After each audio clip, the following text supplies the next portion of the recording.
உடன்படிக்கைனா என்ன அப்படிங்கிறது, உடன்படிக்கை என்றால் ஒப்பந்தம் என்று அர்த்தம். அதாவது 2 பேர் சேர்ந்து செய்து கொள்ளுகிறதான ஒரு ஒப்பந்தம் அல்லது ஒரு அக்ரிமெண்ட். இன்னும் சொல்லணும்னா இந்த உடன்படிக்கையோட வார்த்தை கவனன்ட், அதாவது ஒரு உறுதியான ஒரு ஒப்பந்தம். அதாவது சத்தியம் என்கிறதே ஒரு ஸ்ட்ராங்கானது.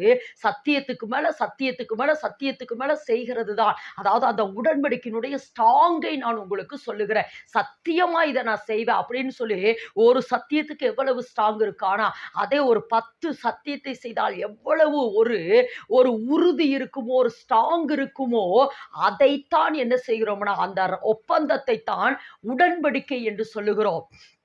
அதாவது அன்றைய நாட்களிலே ராஜாக்கள், ஒரு நாட்டினுடைய ராஜா, இன்னொரு நாட்டினுடைய ராஜா, இப்படி பெரிய பெரிய தலைவர்கள், பிசினஸ் மேன்கள், இவர்கள் எல்லாம் என்ன செய்வாங்கன்னா ஒரு உடன்படிக்கை அல்லது ஒரு ஒப்பந்தம் பண்ணுவாங்க.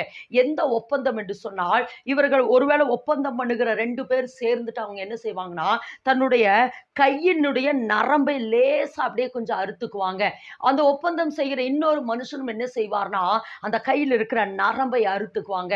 இப்ப இந்த இது 2லையும் ரத்தம் வரும் பாருங்க. அந்த ரத்தத்தை அவர்கள் என்ன செய்வாங்கன்னா அந்த 2 ஒப்பந்தம் செய்து கொள்ளுகிற 2 மனிதர்களும் அவங்க என்ன செய்வாங்கன்னா அப்படியே கையிலே கோர்த்திக் கொள்வார்கள். கையில அதை என்ன செய்வாங்கன்னா அந்த ரத்தத்தோடு ரத்தமா என்ன செய்வாங்கன்னா இணைத்துக் கொள்வார்கள். அந்த ரத்தத்தோடு ரத்தமா இணைத்து கொண்டு அவர்கள் என்ன உறுதிமொழியை அல்லது 2 பேர் என்ன ஒப்பந்தம் பண்ணுகிறார்களோ அதை சொல்லுவார்கள். அதை சொல்லிவிட்டு அந்த கையை எடுப்பாங்க. அப்படின்னா என்ன அர்த்தம்னா, அதாவது இந்த ஒப்பந்தத்தை மீறுகிறவனுக்கு எந்த காரியத்தை வேணாலும் இவன் செய்ய முடியும். அதாவது ஒப்பந்தம் செய்கிற 2 பேரும் யாராவது ஒருத்தன் வந்து அந்த ஒப்பந்தத்தை மீறினால் அல்லது அந்த உடன்படிக்கை மீறினால் அவனை கொலை செய்கிறதுக்கு கூட இவனுக்கு உரிமை உண்டு அப்படிங்கிறதுக்கு அடையாளமாகத்தான் அந்த ரத்தத்தையே அவர்கள் ரத்தத்தோடு ரத்தமாக உடன்படிக்கை செய்வார்கள்.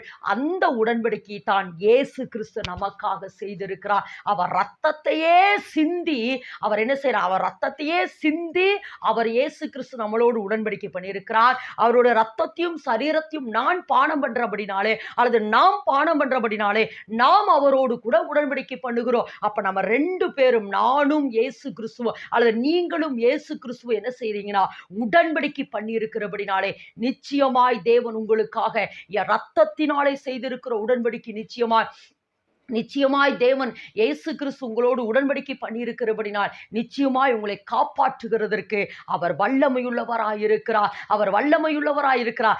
ரத்தத்தையே கொடுப்பார் என்றால், அல்லது எப்படின்னா தேவன் சொன்னது போல பிதா தன்னுடைய குமாரனையே கொடுக்கிறதுக்கு வல்லமை உள்ளவர் என்றால் உங்களுக்கு